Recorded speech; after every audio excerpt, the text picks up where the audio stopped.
I want to look now at the minimum wage. You know, that sad situation in which a capitalist system pays people at the bottom so little that after generations of struggle, we passed, in the depths of the Depression, a law mandating a minimum wage at the federal level. It's a law that says you can't pay people less than a certain amount. It's just indecent.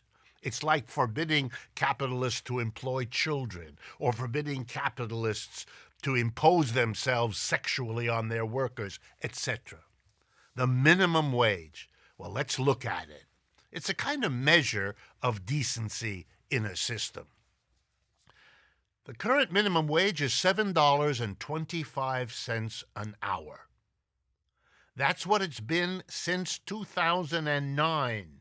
It hasn't been raised. Again, in over a decade, it hasn't been raised. Over that time, prices went up every year, 1%, 2%, 3%.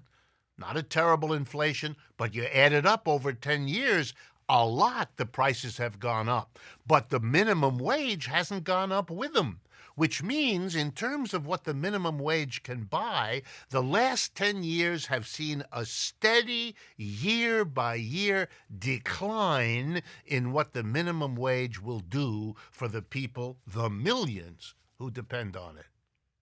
What kind of a society does that?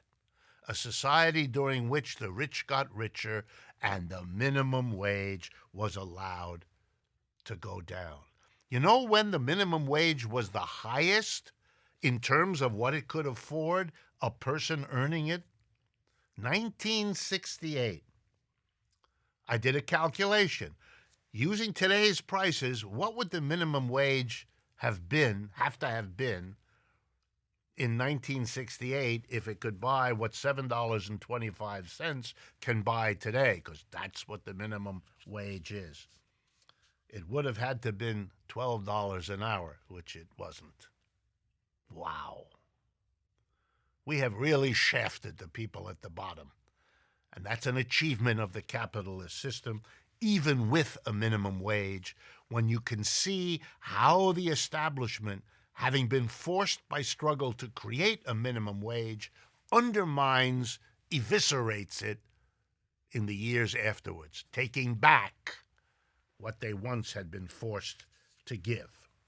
It's so bad that a number of states, almost half the states in the Union, have higher minimum wages in their states than the federal, because the people in those states have at least understood what an abomination it is to treat people that way. In Washington State on the West Coast, the minimum wage at the state level is now, ready, $14 an hour, nearly double the federal minimum. In Washington, D.C. and California, it's $13 or more. Yeah, the states have done what the federal government hasn't done. And let's be clear, the Republicans have been working to keep that minimum wage down, and the Democrats, well, the best you can say for them is they haven't been strong enough to do anything other than watch the process unfold.